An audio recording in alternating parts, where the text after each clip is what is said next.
zombies are in the mode today. They really are in zombie mode every day. Let me tell you, I'm getting off the bus and this woman walking on the bus, she sees me getting off, but she continues to push me backwards as I'm trying to get off the bus. You know, I'm like, ma'am, ma'am, you know, and she continues to like push me. And I'm just like, wow, man, you know, they really, like I said, when they go on these, when they go on these blitz, right? This is what they do, right? So how does it start? Again, talking to the guy whose name is House, right? Imagine that his name is House, right? And this is his nickname. But usually when they try to send me some subliminal messages of being self-isolating within my home, that's what they'll use him at times, right? All right. Or when I get home at night and they have me on the remote neural monitoring using silent sound, where I'll become fixated on my my blanket, right? Again, the color green. Like, oh yeah, we're gonna, you know, if you stay in the house, don't go outside, don't do anything, you know, we'll let you keep your disability, you know, those sort of things, right? Try to isolate me, to try to create anger and all this stuff. So when I was having a conversation with him and I was leaving, I was like, I had to ask him, I said, okay, did you get the text? He's like, oh, my phone is upstairs. And I'm like, okay, come on. You outside, hanging outside, and your phone is upstairs. Like, really? Like, really? Come on now. Anyhow. So as I'm purposely open this door and then want to close it. You see? And then he does this. Right? That's a license plate. KXZ 7860. Right, so then I'm leaving. Then he's a white girl, of course. So you hear the car honking. So the white girl, you know, he's like waving to the white girl, like waving all happy and this and that. You know, I'll turn around like.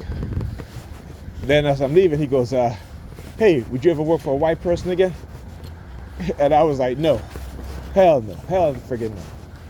And that's the truth. I wouldn't work for a white person, but I work with a white person. Okay? But again, this is what they want to do to us black people. And this is how they use us against each other. This is how they engage in their, their erasure of black leadership.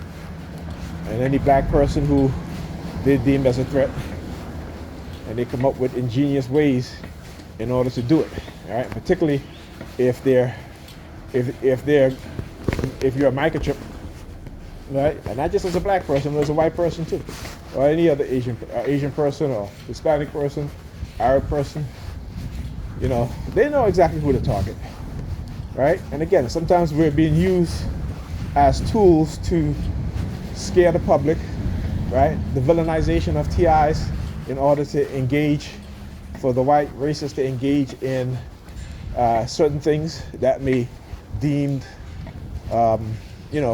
inhumane, you know, like illegal microchipping for the purpose of remote neural monitoring, you know, to say, well, you know, this person is crazy, this person is this and that. It's to always try to label you with some sort of mental illness. Look at the other guy right here. Another. It's one of the main perps. Right here. They live in the building as he comes out, right? So, the one with the scooter that they use all the time, that's him. Anyhow, as I was saying, right? So to do these things, and this is what they do.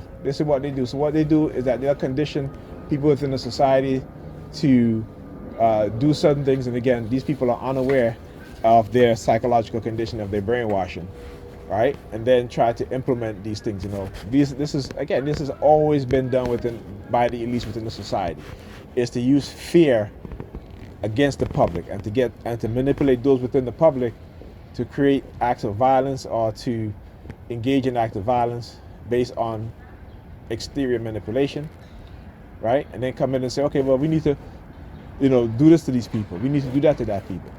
It's the same justification they use against black people. This is why I say, when I look at what's happening in Palestine right now with the European Jews, right? And that now they have become the Nazis today, right? The ideology of genocide against a group of people, right? So this is what we're seeing. We're seeing how people can be manipulated into supporting genocide against another group of people, but we don't understand it. Meanwhile, we're committing mental genocide right here within our own communities as black people, the destruction of our family, right? We continue to allow the white racists to separate us in ways because we don't think. Why? Because we are people that is a highly that exercise more about belief than actual knowledge. When the very Bible that we came to believe in tells you that my people are destroyed for lack of knowledge. But yet we tend to miss this. We tend to ignore this, right? Because my people are destroyed for lack of knowledge. They have become too religious, too superstitious. And who are the most religious and superstitious people in the world today?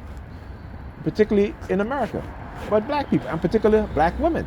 So they know exactly how to manipulate our women. And as more and more black men are waking up to the truth, right? And also particularly how they use sex, right? They use, and again, the white man's best and closest ally is the white woman, okay? And these white women, these black women who get into certain positions in corporate America or within certain jobs, right? Their personality are being shaped by the people around who works with them. It's not being shaped by the people in the community. It's not being shaped by their husband. It's not being shaped by some of it is being shaped by their pastors. But when they go to work in certain fields, their personality are shaped by the white people that they work with. And these white people are racist. And I said, the white man don't fear the black woman. All right, and I'm gonna give you an example. When it comes to white people showing any sort of research of the wage gap, they will always use white men to compare to black women. Go look it up. You will find very few articles that compare the wages of white women to black women, right? Because that's who their counterpart are and is white women, not white men. White men is our counterparts, right? So why is it that they'll always show you statistics of wage differences between white men and black women as opposed to white women and black women? And there's a reason for that, because they're protecting white women against the comparison, right, of the wage gap between white women and black women. So black women can't say, well, white woman, she makes more than me and we do the same job. So what they'll say, well, the white man makes more than me, we do the same job. Again, comparing them to men. Understand what I'm saying? You got to think deeper and wider about this. When you start to see the masculinization of black women, it happens in many areas. We just look at it in a very few areas, but it's happening in many areas. Remember, white supremacy, if you don't understand what it truly is, will only seek to confuse you. And they know this. So they're constantly trying to confuse us. But understand the truth, okay? Talk to you guys in the next video.